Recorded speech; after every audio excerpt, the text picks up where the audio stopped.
Beberapa dapatan yang mengejutkan di dalam RCI Tabung Haji Part 2. Jom kita teruskan guys. Let's go. Assalamualaikum warahmatullahi wabarakatuh dan salam sejahtera semua. Nama saya Nazri bin Hamdan. Kita bertemu lagi di dalam pendedahan RCI Tabung Haji Part 2 Yang mana sebelum ni saya ada bentangkanlah beberapa dapatan menarik di dalam part 1, dan untuk video kali ni kita sambung sekali lagi lah di dalam part 2. Baik, saya faham ada ramai sebenarnya yang telah pun membuat ulasan-ulasan mengenai RCI Tabung Haji.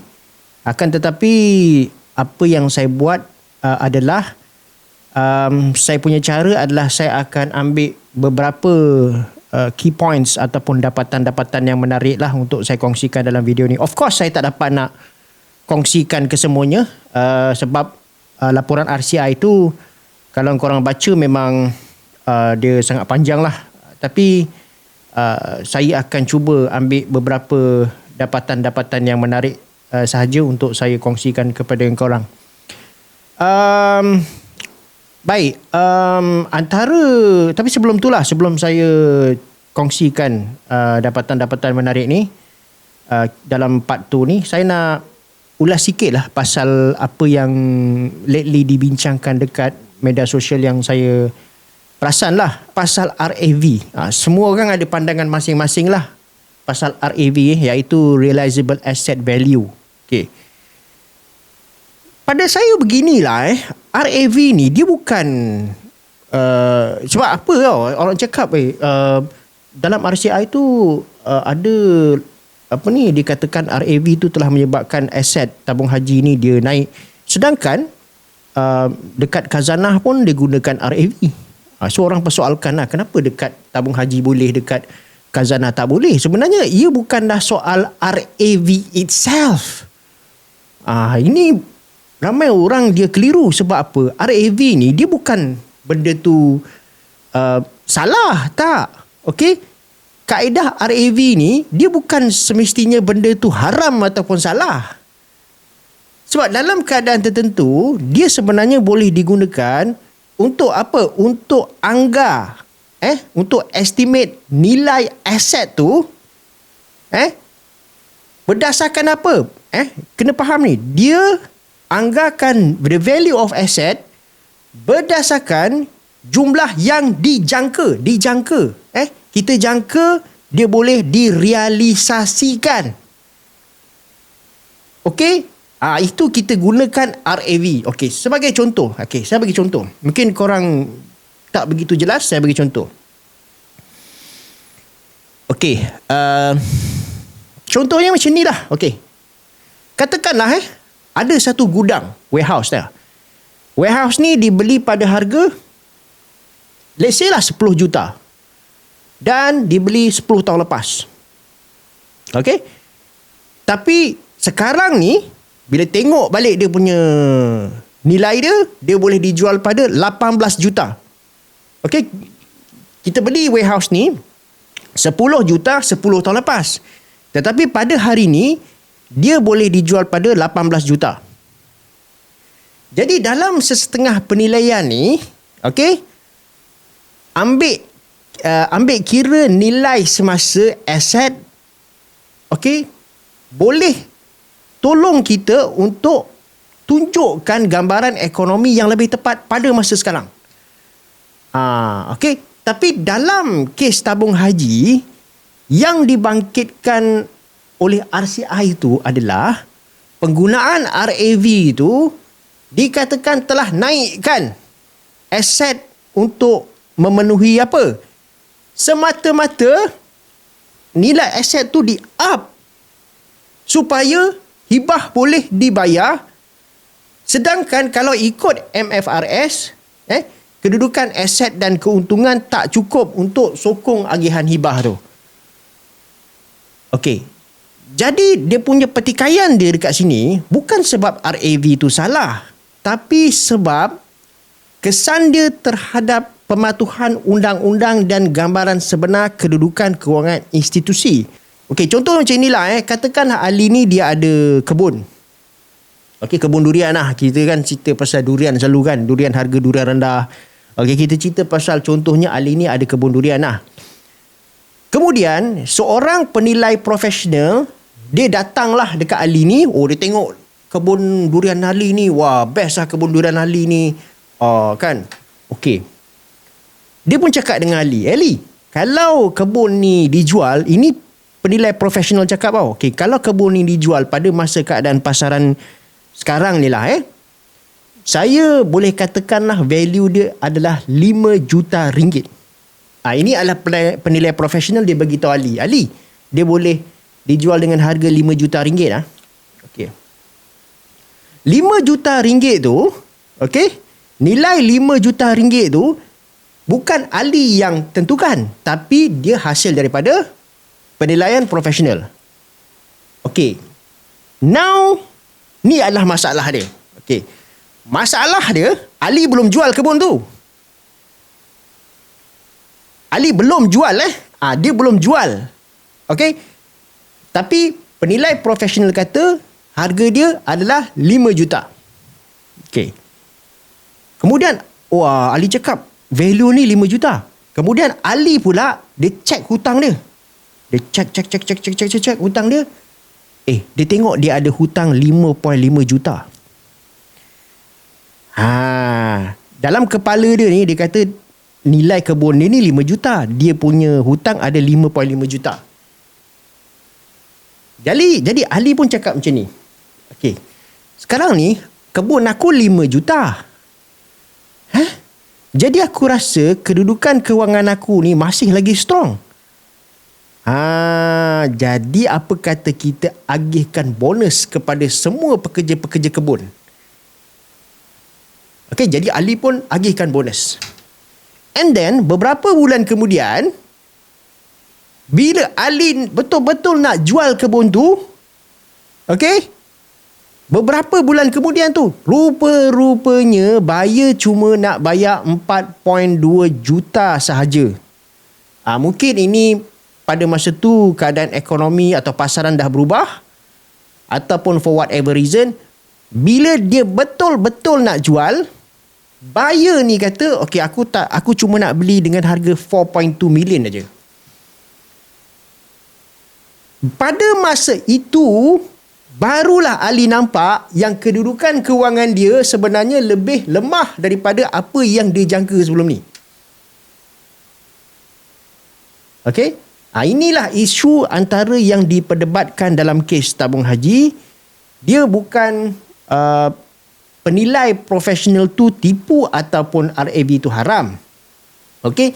Isunya adalah, adakah sesuai menggunakan nilai anggaran aset yang belum direalisasikan sebagai asas untuk buat keputusan besar, contoh macam bayar hibah. Sedangkan kalau gunakan standard MFRS, kedudukan aset ni masih tak lebih daripada liability. Aset masih di bawah liability. Itulah pandangan peribadi saya lah, my personal opinion about creative accounting dan juga RAV. Saya harap korang boleh juga balas hujah saya ni. Kalau korang tak bersetuju, it's okay, fine, tak mengapa. Setiap orang tu berhak untuk ada pandangan masing-masing, but this is just my personal opinion sajalah. Okay, next, jom kita pergilah kepada, kita teruskan dalam part 2 ni untuk kita cerita pasal 5 lagi dapatan-dapatan penting yang saya ada catat dekat sini. Okay, untuk korang. Right, okay, dan saya akan kongsilah dalam saya punya part 2 ni. Saya tak sure adakah untuk part 3 saya akan buat ataupun tidak, ataupun untuk part 3 nanti saya akan buat kesimpulan ataupun lessons, ataupun apakah yang sepatutnya diambil cadangan-cadangan yang boleh dibuatlah oleh kerajaan selepas tu. I don't know, maybe saya akan buat part 3, mungkin tidak, mungkin ya, tengok macam manalah. Okay, tapi kalau korang berminat untuk saya ulas part 3, boleh letak cadangan ataupun komen-komen dekat bawah lah. Okey. Dan kita tahu sebenarnya RCI tabung haji ni macam saya cakap tadi lah, dia laporan RCR ni dia tebal. Okey. Tapi dan saya tak bercadang untuk cerita semua daripada A sampai Z lah. Nanti saya tak tahu berapa lama akan habis kan. Jadi cara saya, mungkin cara orang lain ulas berbeza, tapi cara saya lebih suka untuk extract beberapa poin-poin yang saya fikir menarik dan juga menggempakan lah untuk saya kongsi kepada korang. Okey. Nombor satu, untuk part 2 ni, saya fikir ada satu perkara lah yang saya nak kongsi dekat sini, iaitu dapatan yang menarik ni adalah hibah. Okay, pasal hibah lah. Yang mana hibah ni mestilah berdasarkan akaun yang diaudit dan bukannya anggaran. Jadi macam ni guys, kalau saya suruh korang pilih lah, mana satu korang lebih confident? Adakah keuntungan company yang dah siap diaudit oleh juru audit bebas, ataupun keuntungan yang based on estimate, anggaran? Bila saya tanya korang ni, mestilah korang cakap, better aku lebih yakin dengan akaun yang dah diaudit, betul tak? Sebab itulah, kalau kita baca laporan RCI ni, antara show yang paling penting adalah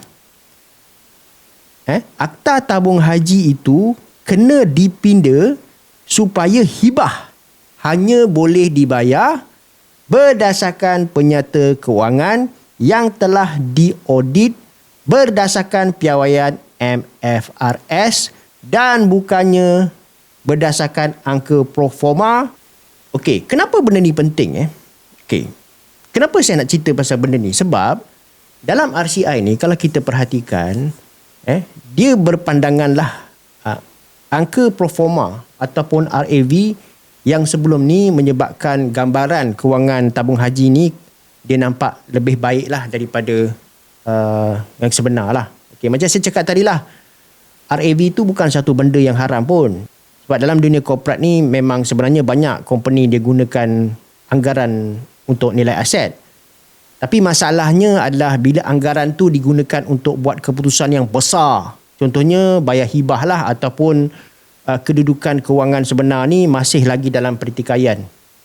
Okey, yang kedua pula dapatan kedua yang saya fikir menarik untuk saya kongsikan dalam video ni adalah pelaburan FGV hampir menyebabkan kerugian lebih 1 bilion ringgit. 1 bilion bukan sikit tau. Ini pada saya adalah satu angka yang agak-agak mengejutkan lah. Sebab pada tahun 2012, sebenarnya tabung haji ni dia ada beli lebih kurang 549.6 juta ringgit lah. Dia beli apa? Dia beli saham FGV. Dengan kos berapa? 1.25 bilion ringgit. Okey. Bila dia beli saham tu, pada peringkat awal, dia sempat untuk buat untung. Berapa?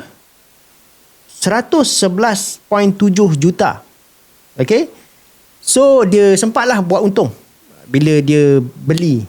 And then dia jual balik, dia dapat untung 111.7 juta ringgit.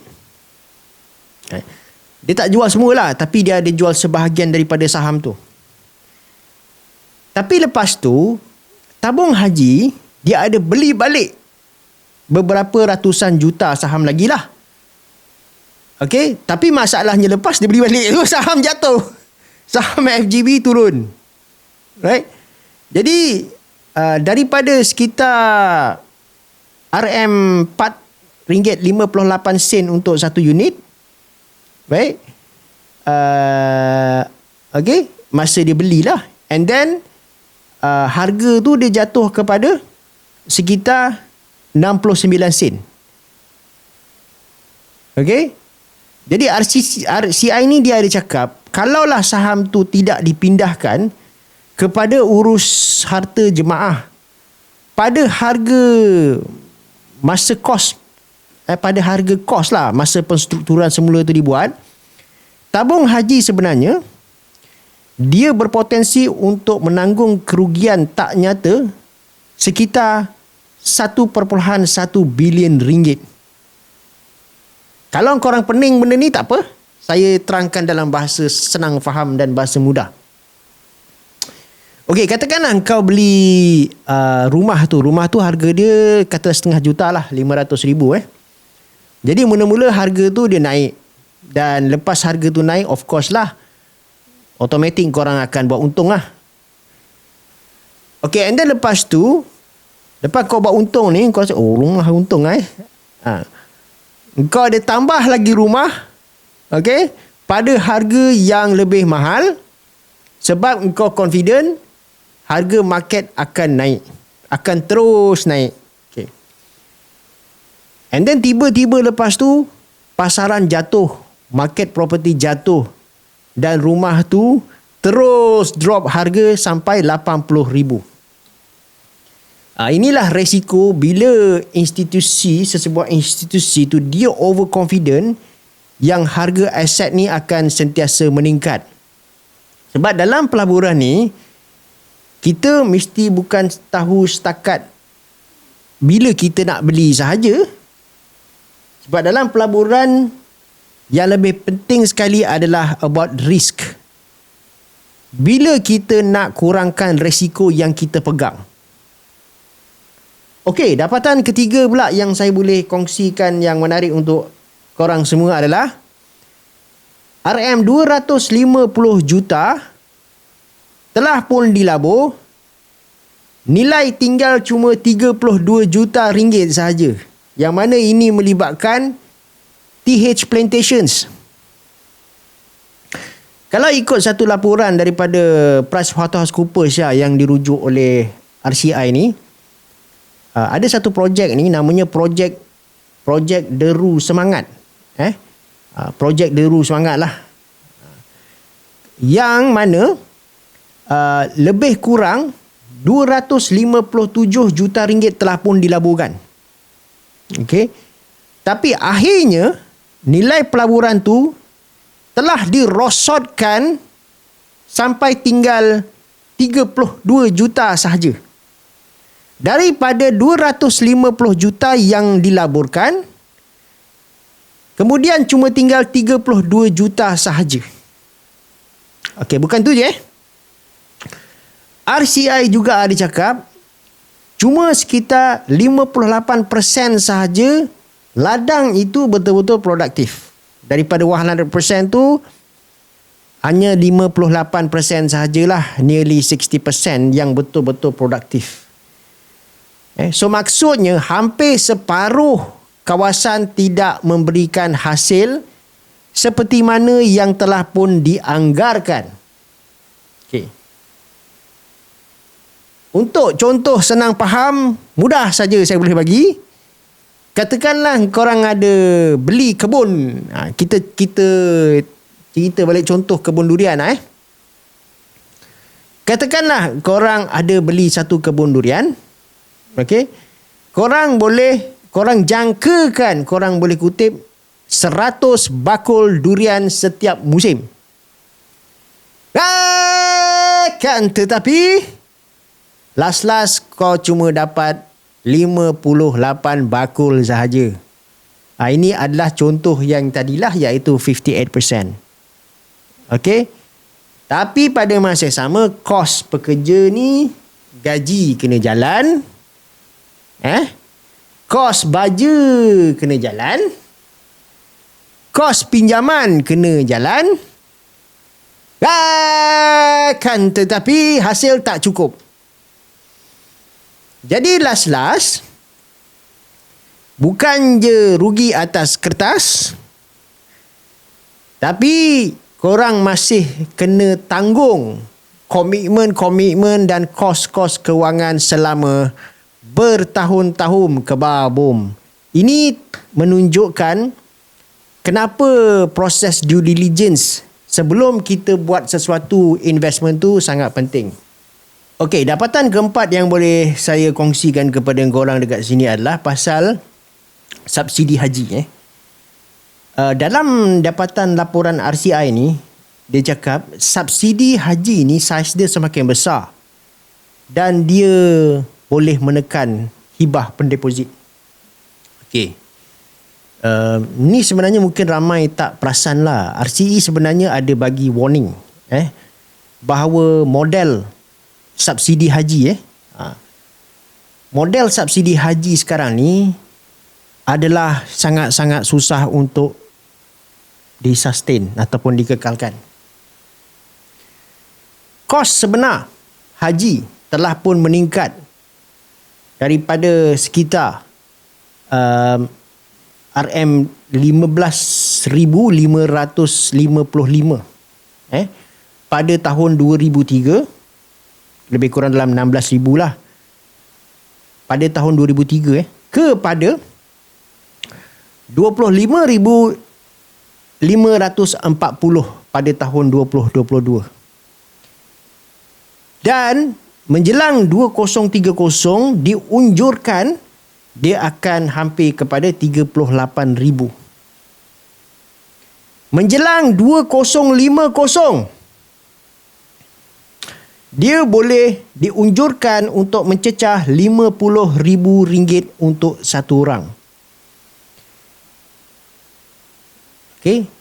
Jadi walaupun jemaah ni dia bayar hampir 13,000, sebenarnya baki 12,000 ni masih lagi ditanggung oleh tabung haji.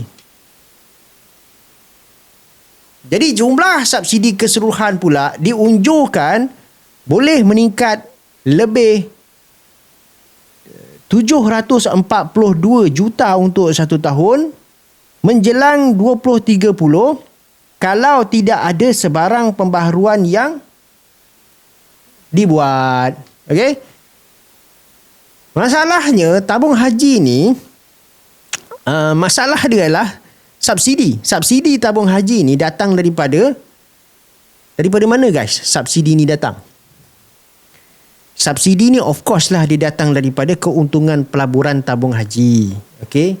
Jadi maksudnya, okey, simple logic and simple business model lah. Okey, iaitu kalaulah saiz subsidi tu makin besar, jadi maksudnya apa? Kalau dia ambil daripada keuntungan, jadi kalau saiz subsidi tu makin besar apa? Jadi maksudnya makin kecil lah keuntungan yang tinggal. Bila keuntungan ni kecil, makin sikit lah hibah yang dia boleh agihkan balik kepada pendeposit ataupun penyimpan. Okey, katakanlah, okey, contoh nak senang faham dia macam ni lah. Katakanlah kau ada gaji RM10,000 lah. Gaji kau RM10,000. Right? Tapi pada masa sama kau kena tanggung bil ataupun kos kehidupan katalah parents kau berapa? RM2,000. Gaji kau RM10,000 tapi dia punya kos bil utilities semualah campur tolak semua masuk bayar kereta semua RM2,000. Jadi pada peringkat awal mungkin kau boleh mampulah. Tapi bila kos hidup semakin naik, bil utility semakin meningkat, bil air, bil apa semua, bil elektrik semua menaik kan. Jadi lama-lama 2,000 ni dia akan naik, betul tak? Jadi bila kos naik, kau terpaksa pindahkan lebih banyak kepada bil parents kau tu, subsidize kau punya bil parents tu. Jadi engkau lebih duit untuk engkau pun makin lama makin sikit. Jadi inilah dilema yang disebutlah di dalam RCI. Baik. Dapatan kelima yang saya boleh kongsikan dekat sini adalah RCI nak pelaburan tabung haji diurus secara lebih profesional. Satu lagi show ataupun cadangan daripada RCI adalah pengurusan pelaburan ni perlu jadi lebih profesional lah. Jadi RCI ni dia cadangkan apa? Dia ada cadangkan diwujudkan satu yang dipanggil dana haji. Okey? Yang mana dana haji ni dia masih berada di dalam kawalan tabung haji, akan tetapi dia punya function dia, function pelaburan dipantau dengan lebih profesional dengan penglibatan Suruhanjaya Security. Okay, kenapa macam ni? Sebab deposit tabung haji ni dia dah mencecah sekitar 88 bilion. Okay, dia punya deposit dia 88 bilion. Dan juga RCI dia anggarkan boleh mencecah hampir 100 bilion ringgit dalam tempoh beberapa tahun lagi. Jadi dia punya saiz pendeposit dia semakin besar lah. Okay. Jadi bila duit tu dah makin besar dan makin besar, risk management dia tidak boleh bergantung kepada proses yang lama, dia kena upgrade lah, betul tak?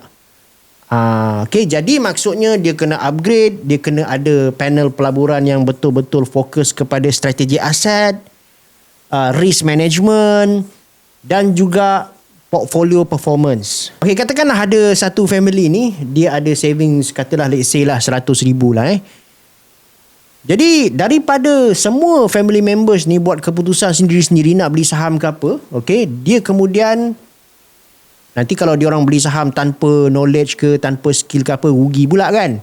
Jadi dia orang telah pun melantik seorang pengurus pelaburan, okay, yang profesional, yang mana audit itu ada dan juga dia boleh dipantau. Akan tetapi duit ni masih family punya lah. Cuma dia punya pengurusan dia akan menjadi lebih tersusun. Okay, dan itulah idea yang ataupun show cadangan yang telah pun diketengahkan oleh RCI lah. Jadi bagi saya macam inilah guys. Bagi saya pengajaran yang besar daripada Part 2 ni saya boleh katakan adalah dia bukan setakat nak cari siapa salah ataupun siapa betul. Ya, kita nak tahu siapa yang bertanggungjawab, dan sekarang ni kita dengar pun SPRM dah mulakan siasatan lah. Jadi kita dapat tangkap lah siapa yang bertanggungjawab. Tapi dia bukan setakat itu sahaja. Masalah dan cabaran tak selesai dekat situ. Yang lebih penting sekali, sekarang ni kita kena pastikan bahawa benda sama ni dia tak berlaku lagi pada masa akan datang. Tabung haji ni dia mengurus berjuta-juta duit pendeposit, dan institusi yang sebesar ni dia mestilah ada kawalan tadbir urus yang lebih strong, pelaburan yang lebih berhemah, risk management yang lebih profesional, dan juga penyata kewangan dia kenalah lebih tersusun. Dah tak boleh lagi buat macam dululah, memandai-mandai, naikkan value asset, okay? Dan dia lebih standard, dan juga dia mencerminkan keadaan yang betul lah. Jadi sebab keyakinan pendeposit ni bukan setakat dibina melalui bagi hibah yang tinggi setiap tahun je. Dia dibina bila rakyat Malaysia ni ataupun pencarum-pencarum tabung haji ni, dia yakin setiap ringgit yang dia orang simpan diurus secara telus, diurus secara berhemah, dan juga sustainable untuk jangka panjang. Apa pandangan korang tentang video ni? Kalau korang rasa video ni bermanfaat, boleh tekan butang like dan share. Dan kalau korang ada apa-apa jua pandangan, boleh juga kongsi dekat ruangan komen. Kalau korang setuju, boleh komen. Kalau korang tak setuju pun boleh komen. Banyak-banyakkan komen. Okay? Kalau korang tak berpuas hati dengan apa yang saya cakap, korang ada pandangan sendiri, letak komen korang dekat ruangan komen. Tak ada masalah. Boleh anytime tak bersetuju dengan saya, tak ada masalah. Okay, Assalamualaikum warahmatullahi wabarakatuh, dan salam sejahtera guys. Semoga korang dapat sesuatu daripada video ni. Jumpa lagi di dalam video yang akan datang. Assalamualaikum, dan juga subscribe.